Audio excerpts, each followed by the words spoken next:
Hi, Zach Reiser here, and welcome back to another Bass Effects review video. Today I'm getting into the Future Impact Bass Synthesizer pedal. This is a sequel, if you will, to the Akai Deep Impact. The Akai was so well loved that to this day you can still find used ones for upwards of $1,000 on eBay. Now this is a totally digital synthesizer, so it's taking my analog signal, converting it into a pitch, and then controlling the internal digital synthesizer to create some of these wacky and crazy sounds here. Now, almost everything I'm going to be doing is in the editor. That's why I'm not even showing the pedal really. All you have to know is that I have my input gain set to where the red clipping LED is only hitting when I'm hitting my hardest notes. Otherwise, everything I'm doing is inside the editor because it just has so much to offer.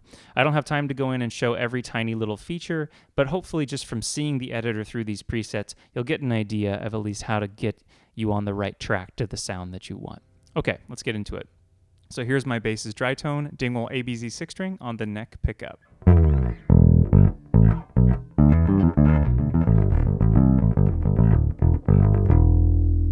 Okay, now that's kind of pointless because almost every sound I'm going to be showing has nothing to do with my dry bass, but let's get into it.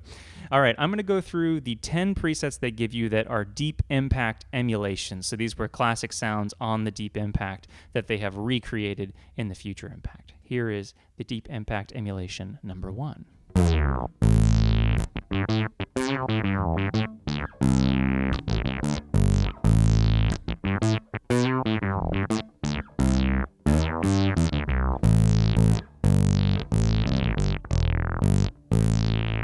You can hear the tracking is pretty damn good. Like any digital tracking pedal, there's going to be some flubs every now and then, but if your technique is clean, this thing tracks pretty fast, and it does track all the way down to my nice low B, and it holds it. Okay, Deep Impact emulation number 2.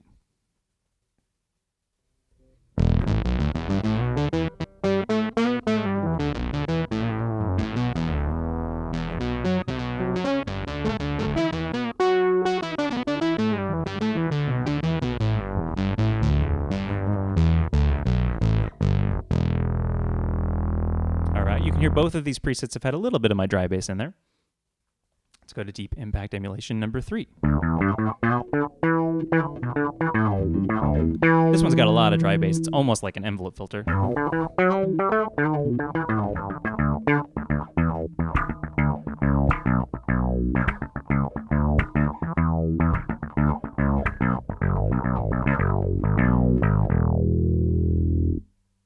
Number 4.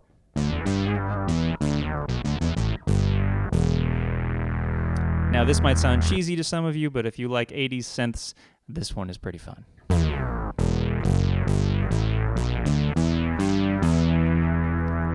Let's hear that with a little bit of reverb, just for fun.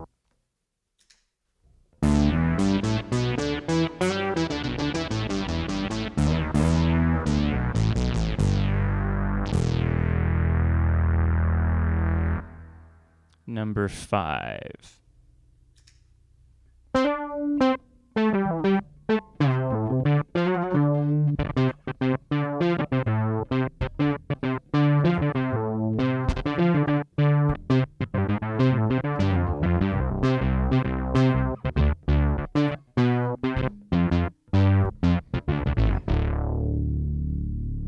Number 6.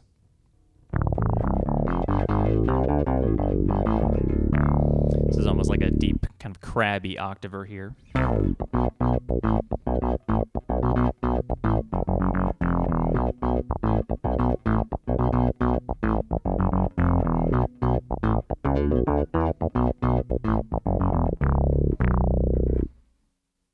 Number 7.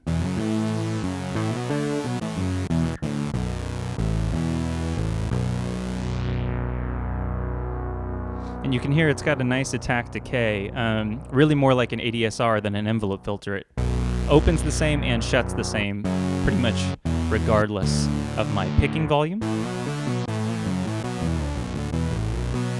which is a cool feature of the Future Impact. You can control the filter with your envelope of your note with a classic ADSR or a combination of the two. So you have a lot of control in terms of how the filter opens and shuts. Number 8.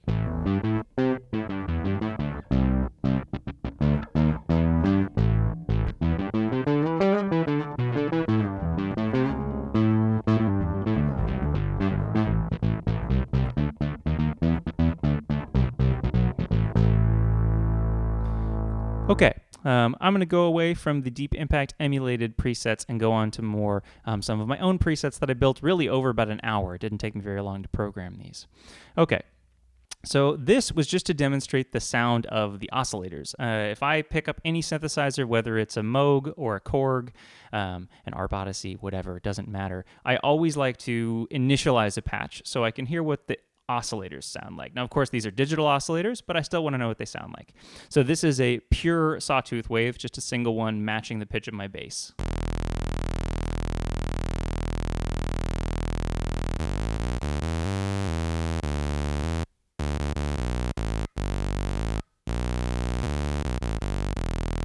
Now that's really simple. It doesn't really have a lot of character or color, but you'll quickly see you can add as much character and color as you want. But the sawtooth is pretty nice. It's a little bit thin. It's not going to be that fat Moog analog sawtooth, obviously, but really it's very solid. All right, let's try a pure square wave here. And this is with the pulse width pure square, so equal on each side.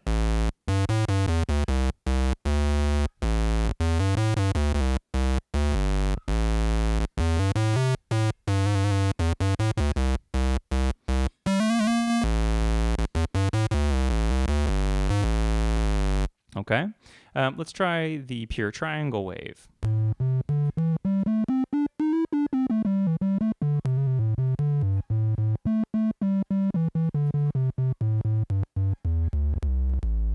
Triangle's nice. It's just, it lacks color for me. I honestly wouldn't use the triangle too much except to fatten up the bass of something. Okay, so now this is showing the pulse width modulation. So you have pulse width modulation on your square waves. So this is still just a single square wave, but I'm using a bit of pulse width modulation.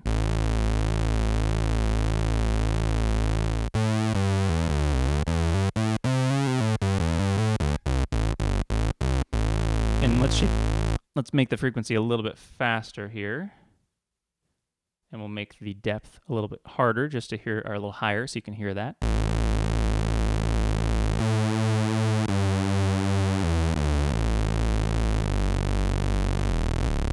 Yet again, this thing tracks down to my low B, which is nice.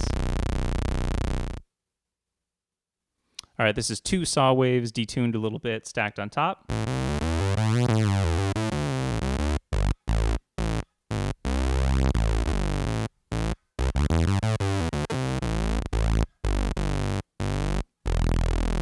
Okay, just showing you a bunch of different wave combinations. This is 4 saws stacked, detuned. One's up an octave, one's down an octave, 2 are at unison. And this is where the fatness really starts to come in. So.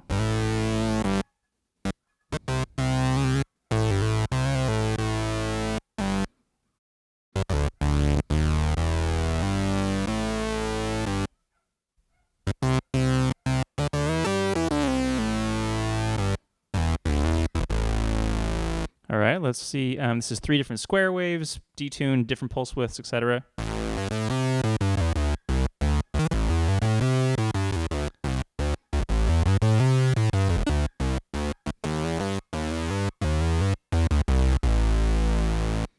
And then finally, this is just a ton of waves. Squares, saws, I think there's 3 or 4, maybe even 5.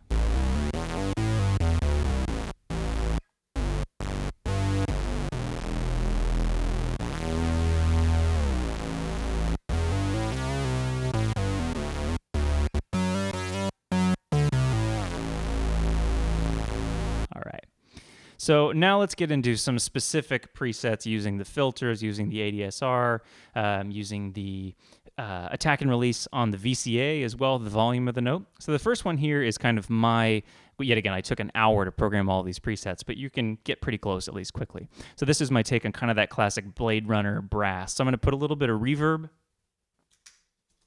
and the Bliss Tonal Recall on here. So here's those with my dry bass.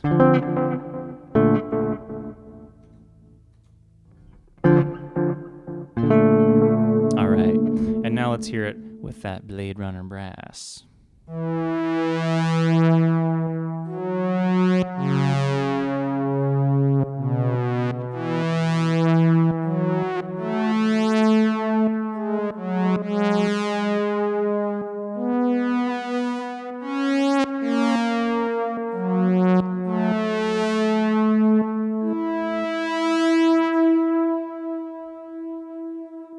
Okay, next up is my kind of rough take on a Herbie Chameleon vibe. Yet again, I only spent about 10 minutes programming it, but it's pretty close.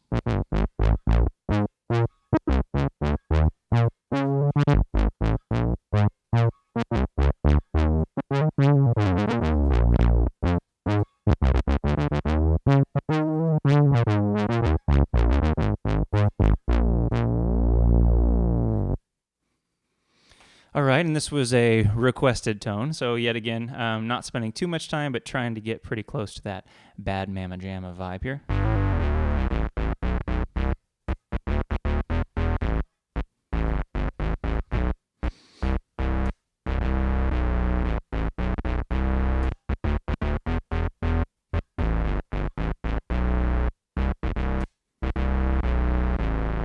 Also, really similar tone to this bass line.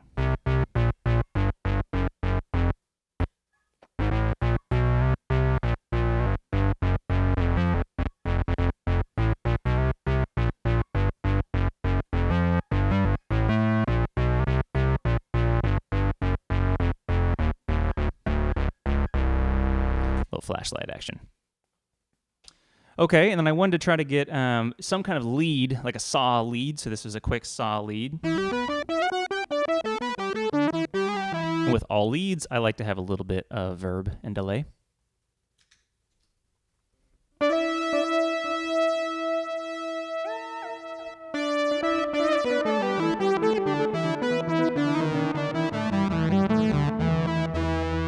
I can't resist. I have to go further down the 80s montage using this saw lead. So let's jump into a little Axel F.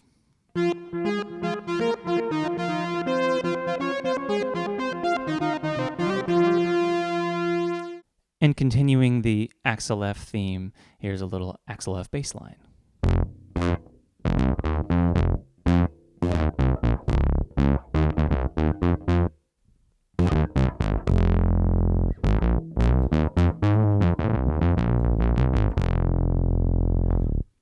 Okay, a couple more quick presets just to show a few of the parameters I haven't had time to get to yet.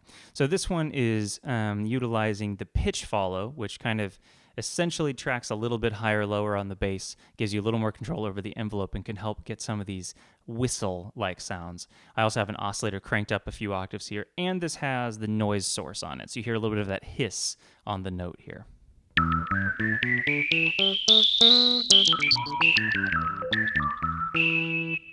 Nice because I got my bass rolled in here. If you roll the bass out, it's just this pure whistle sound. Put my bass back in there, and you kind of have this whistle floating on top of your bass signal here.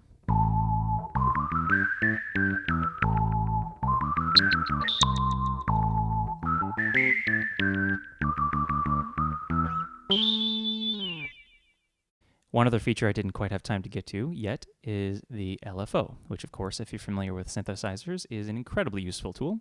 So the LFO on the Future Impact is relatively simple, but it still gives you a lot of options. So here is some subtle LFO modulation on the filter. You can kind of hear it wobbling up and down.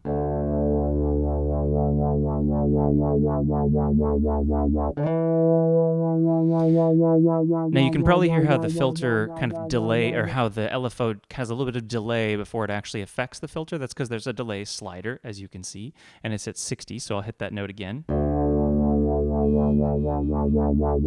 can hear it gets much crazier as the note rings out, so I'm going to pull that delay slider back all the way, and you'll hear it affects the filter immediately now. You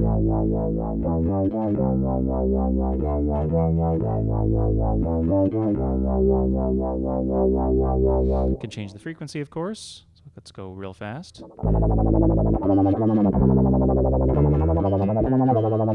This sounds really cool actually when you go up high and take your dry bass out and put a little verb on.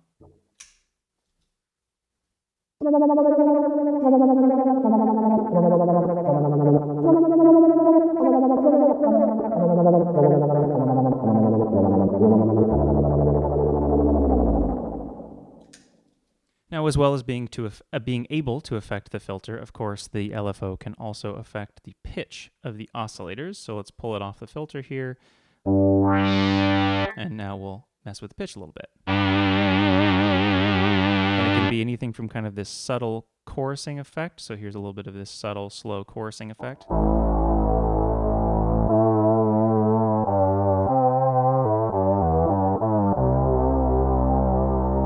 And it can get kind of into this fast, wobbly vibe here. Cool, let's speed the frequency up.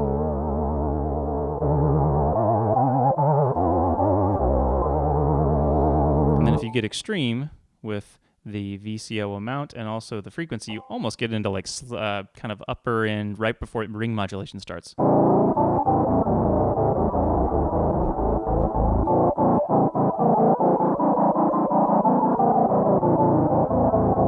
Which sounds kind of ridiculous, but if you crank the pitch of your oscillators way up,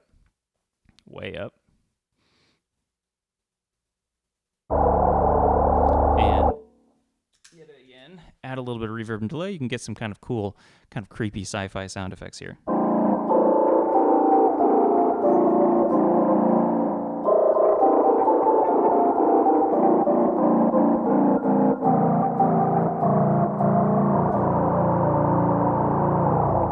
Some laser gun engine thrust noises there.